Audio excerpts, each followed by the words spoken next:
Quand tu es éduqué, tu respectes l'être humain. Pas parce que tu as une grosse voiture, une grosse maison, que celui qui est dans une cabane n'est rien. J'ai envie de te dire, à des moments de la vie, ton château peut être en train de brûler pendant que toi tu es en Espagne. C'est celui qui est dans une cabane là qui peut éteindre le feu. Si tu es mal éduqué, il va regarder ta maison brûler jusqu'à ce que les souris brûlent. L'éducation sauve des vies. Nous avons vécu en 2011 une crise. Mais est-ce que vous pensez que l'éducation n'a pas sauvé certaines personnes? Il y a des gens que l'éducation a sauvé. Parce que ce jour-là, c'était plus une affaire de je suis tant, je connais tant. Tout ce qu'on connaissait là, chacun se cherchait. Ton frère, commissaire, se déshabillait. Non, je connais le commissaire de temps. Commissariat de temps, dit ça a été brûlé. Maintenant, ceux qui sont les voyous, ceux de qui tu pensais que tu étais supérieur à eux, bizarrement, c'est eux qui avaient le pouvoir.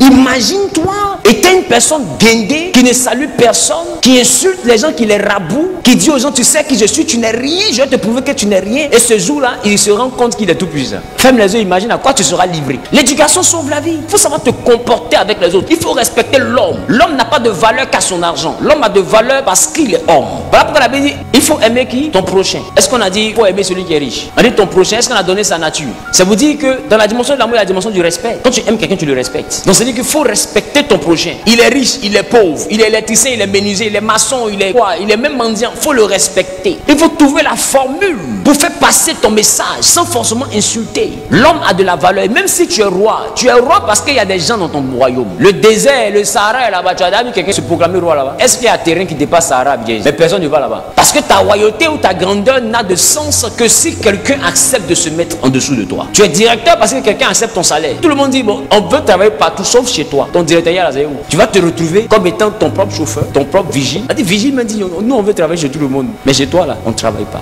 Donc tu vois qu'en réalité, l'argent ne peut pas soulever quelqu'un pour l'envoyer à la morgue. Milliardaire que tu sois, c'est quelqu'un qui a soulevé ton cercueil. Bizarrement, celui qui soulève n'est pas milliardaire. Milliardaire que tu sois, c'est quelqu'un qui a lavé ton corps. Et celui qui lave n'est pas milliardaire. Riche, boss, comme on peut le dire que tu sois. J'ai envie de te dire que quand tu vas à l'hôpital, la personne qui te dit couche-toi, puis je te couche là, elle n'est pas milliardaire. Pour aller dans ton bureau, il y a secrétaire sur secrétaire. Mais ce jour là, ta secrétaire n'a plus sa place. Des fois, on dit au boss, baisse ton pantalon. Le boss, voilà les petites fesses bossa. Les petites fesses bossongaise. Mais tes fesses sont là. Et puis on prend sérieux, on pique dedans, piou. Et puis il n'y a rien. Et puis celle qui pique là, elle n'est pas milliardaire. On a toujours besoin d'un plus petit que soi. Tu es boss, mais ta voiture ne roule plus. Le truc est éteint. Faut l'homme pour pousser.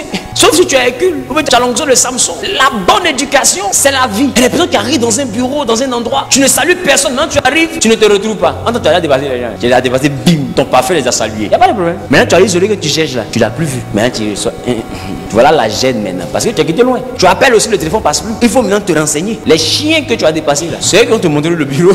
Je ne sais pas si on se comprend. Quand tu as l'éducation, tu respectes l'homme. Tu es riche, tu n'es pas riche. C'est pas de ça qu'il s'agit. Il s'agit d'avoir de l'éducation. Depuis le vigile jusqu'au directeur, respecte l'homme. Lorsque même, de fois en temps, tu n'as pas beaucoup de fois, quand tu as un peu d'argent, tu as l'impression de devenir quelqu'un. Je ne sais pas si on se comprend. L'argent donne un sentiment qui fait qu'on a l'impression de devenir quelqu'un. L'argent, c'est un esprit. Hein. L'argent n'est pas là pour les immatures. L'argent peut te rendre fou. C'est-à-dire que tu vas penser que tu as vieilli. En temps, tu n'as que 18 ans. Voilà pourquoi Jésus dit, on ne peut pas avoir deux maîtres, Dieu et l'argent. Regarde à quel niveau il élève l'argent. L'argent n'est pas pour les immatures. L'argent, c'est pour les personnes qui sont mûres.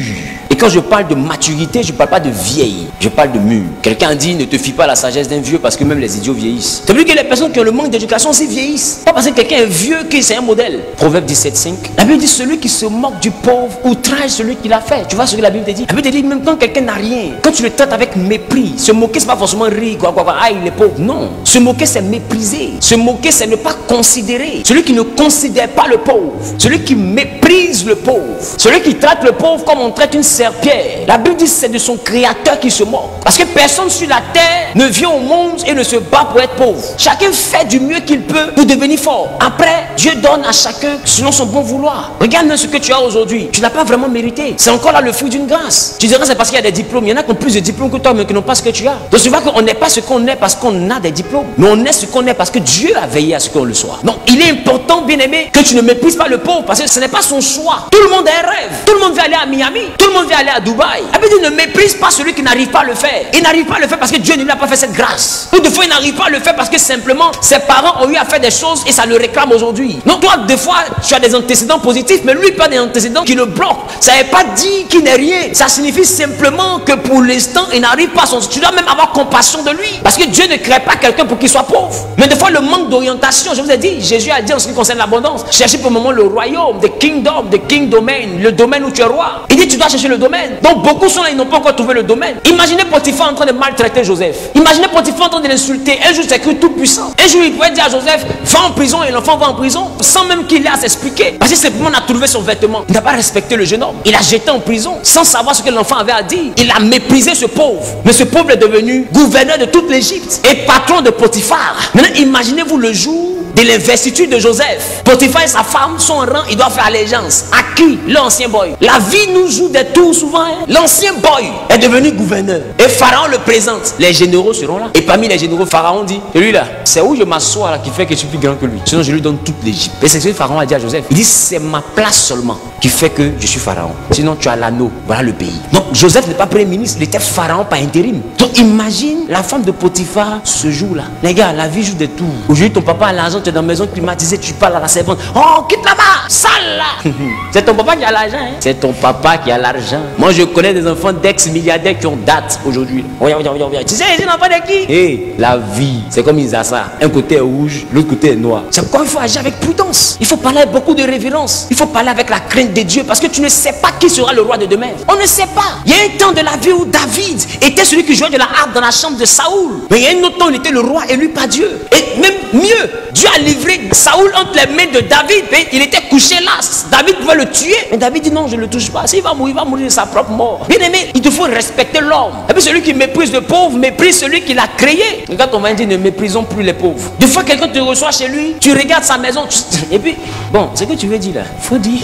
Des fois, on te propose de l'eau. Même si tu veux refuser parce que ce n'est pas ton standing. Tu n'as pas bien dit, je bois que de l'eau minérale. Tu n'as pas besoin de le dire. L'eau minérale, pour eux, là, c'est un luxe. Pour toi, c'est le quotidien. Mais là, c'est un luxe. En le disant ainsi, tu le froisses. Tu entends de lui dire que lui, il est comme un porc, lui, il ne boit pas quelque chose de sain. Mais toi, tu le dis parce que simplement, ce n'est pas ton standard. Mais tu le dis avec un manque d'éducation. Il y a une manière de refuser. Non, j'ai déjà bu, merci. Oh, tu as soif, tu n'as pas encore bu. Mais quand tu regardes l'environnement, ce n'est pas ton environnement, tu ne veux pas t'essayer à ça. Mais trouve la manière avec l'éducation. Des fois, tu rentres dans la main de quelqu'un, tu déshabilles sa maison, même du regard. Il a l'impression que dans tes yeux, tu changes ses meubles. Mais c'est de l'irrespect. Parce que tout ce qui peut être là, c'est ça, c'est sa dignité qui est là. Le singe n'a pas maison, il a branche, mais il est fier d'être sur sa branche. Quand tu le trouves sur sa branche, tu as tout le moyen de t'asseoir dessus. Ou pas dire, il n'y a pas matelas. Tu as d'ailleurs matelas sur branche. Donc il faut savoir donner de la dignité à ceux qui n'ont pas ton niveau. Ils n'ont pas ton niveau, pas parce qu'ils l'ont souhaité. C'est Dieu qui donne à chacun selon son bon plaisir. 1 Pierre chapitre 2, le verset 17 nous dit quoi? Il veut dire respectez chacun, aimez les frères et sœurs et craignez Dieu. Si la crainte de Dieu vient après le respect des hommes. Tu ne peux pas mépriser l'homme, tu dis tu crains Dieu. Pierre dit, avant d'arriver à craigner Dieu, respectez chacun. Ça dit, peu importe son niveau, il faut le respecter. Si tu ne respectes pas l'homme parce qu'il n'est personne, ça veut dire que tu ne crains pas Dieu. Et c'est pourquoi Proverbe a dit tout à l'heure, celui qui méprise le pauvre, méprise celui qui l'a créé. Parce que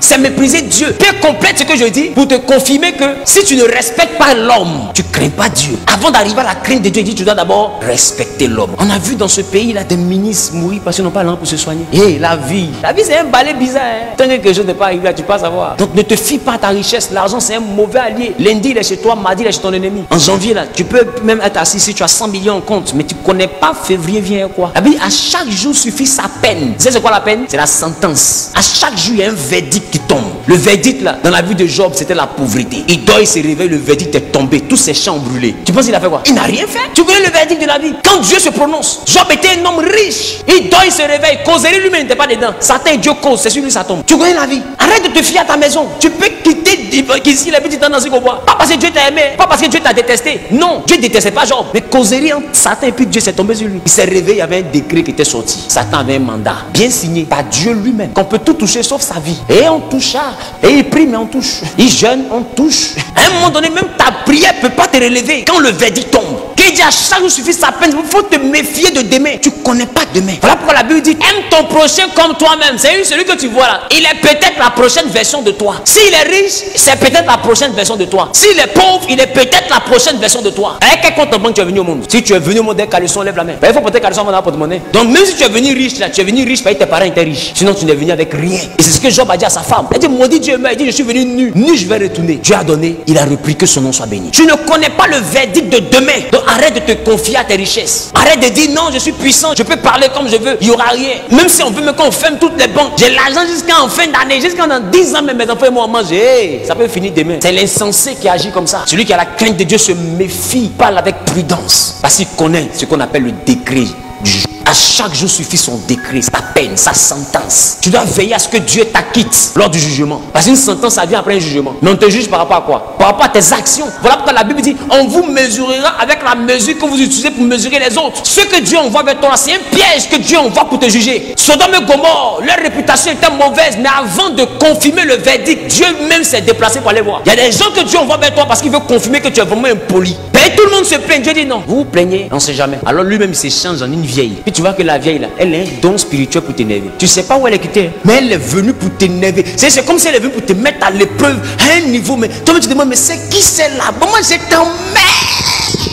C'est tout ce qui vient dans ta tête. Mais écoute-moi, des fois c'est Dieu mais qui s'est fait cher pour venir constater ton impolitesse que tout le monde dit. Quand tu finis de mal te comporter, elle dit merci, personne va. Parce que après ton dos que tu vois là, c'est le verdict. Dieu va se prononcer. C'est la raison pour laquelle avant de se prononcer sur Sodome, il dit le péché de Sodome est monté jusqu'à moi. Mais il n'est pas resté en haut pour juger. Il est descendu pour aller constater lui-même. Dieu constate qui tu es, mais par la venue des autres. Ton entourage est un piège. Ton prochain, c'est la prochaine version de toi. Et quand tu as la crainte de Dieu que ton prochain est pauvre, tu vas avoir peur de la pauvreté. C'est que la pauvreté te guette. C'est qu'il y a un jugement qui veut tomber sur toi. Si tu vois que les pauvres seulement viennent, non on a faim, non on a faim. Hey, il y a un jugement qui veut tomber sur toi. Même si tu n'as pas beaucoup, je n'ai pas beaucoup. Je ne vous chasse pas, mais voilà 100 francs là. Débrouillez-vous avec. Parce que tu sais que c'est la prochaine version de toi que tu entends. Tu te vois dans le film. Si tu n'as pas fait attention, c'est comme ça que tu vas devenir. Et Sodome et Gomorrhe, ces personnes-là, dès qu'ils ont vu les anges que Dieu a envoyés pour constater, ils disent à l'autre, faites sortir les anges, on va les sodomiser.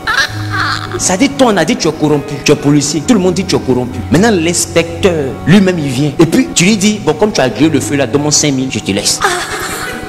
Adama, on peut faire ça.